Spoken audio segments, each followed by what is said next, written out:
It was a lonely, sad ride home for Kimio and Yoko Matsuzaki. I joined them as they returned for a quick visit to gather some belongings and check up on the place.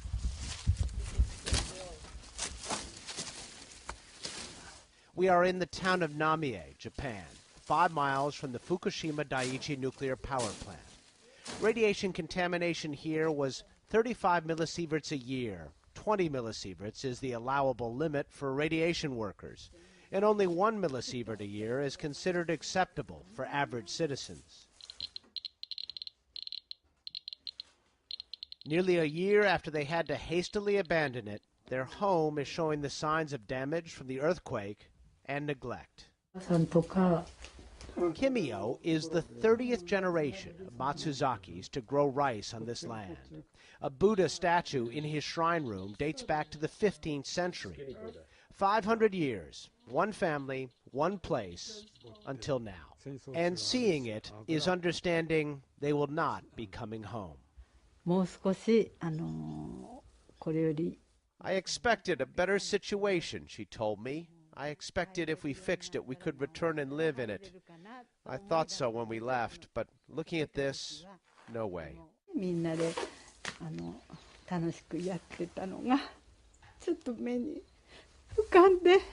We were living a happy life. That memory came back to me. Sorry, thinking that we'll never retrieve the happy days. I'm so sad. Sorry. The Matsuzaki's home is too close to the plant and too contaminated to consider a cleanup. But farther away, where the radiation readings are a little lower, there is a lot of work underway to fight the fallout. Kunihiro Yoshida is doing his part to try to make things right, volunteering his time to clean up yards and school playgrounds in the city of Minami-Soma, 12 miles north of the Fukushima Daiichi plant. But as I watched him work, I quickly realized the dimensions of the dilemma. At this home, outside the mandatory evacuation zone, he has scraped off the top layer of soil and bagged it all up. But since there is no government-designated dumping ground, he trucked the hot soil bags a few miles away to an apartment building owned by a friend and left them there.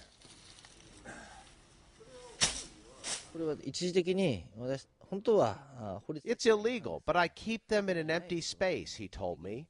When the government sets up interim dumping sites, I will move them there right away. And back at the home, while the soil may now be safe for kids to play, the driveway is still dangerously contaminated with cesium. The only solution? Grind off the top layer of concrete. Kunihiro Yoshida believes this neighborhood should be officially evacuated so that residents can be compensated. The government is just delaying the inevitable in my eyes, he said. Instead, the government should honestly acknowledge that decontamination is unrealistic, apologize, and evacuate citizens as soon as possible. The mayor of Minami-Soma, Katsunobu Sakurai, is conflicted on this issue.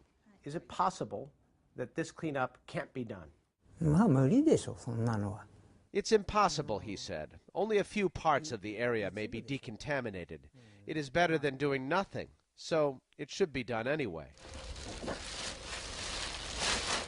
In the city of Onami, about 40 miles from the Fukushima Daiichi nuclear plant, they are embracing that philosophy, putting a lot of time, effort, and money to clean up some once fertile rice farms now heavily contaminated with cesium fallout. Rice grown here has been banned from the market. Yasuyoshi Onami, also a 30th generation rice farmer, believes he will be the last. I have no choice but to give up farming, given the current situation, he said.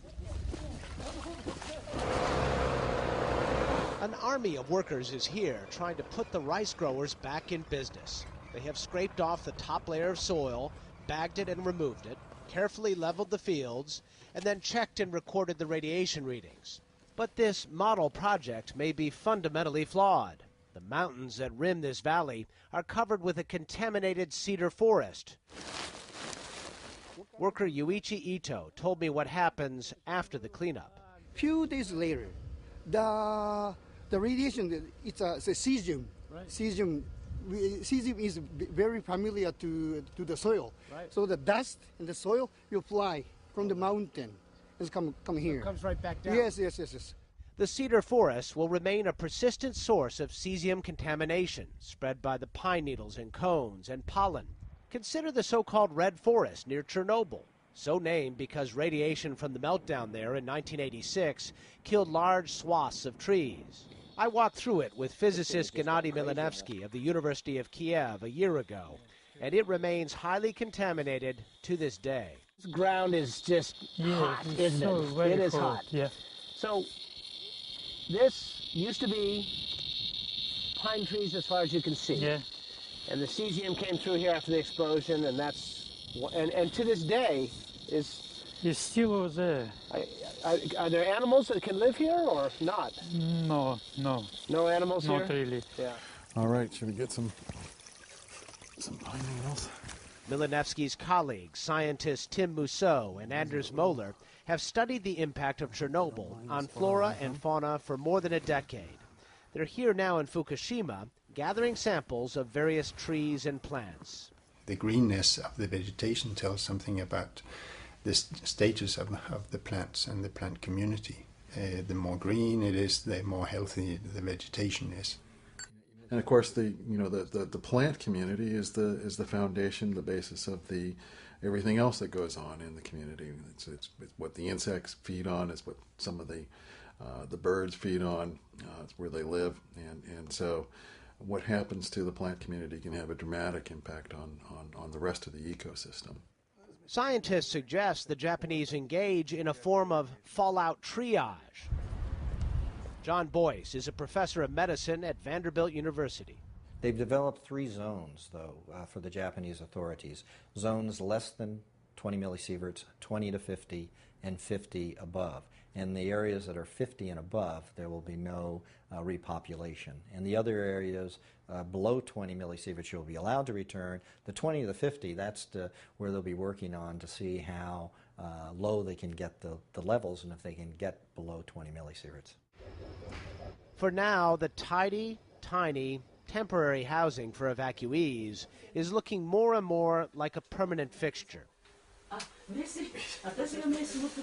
People like Katsuhiko Nakagawa, who lost his wife, son, and mother in the tsunami, told me, "My village fell apart. We hoped we could do collective relocation, but it's not realistic." There is no way to sweep away the mess or bury the sense of loss here 1 year after everything seemed to change. It is a long road home, to be sure.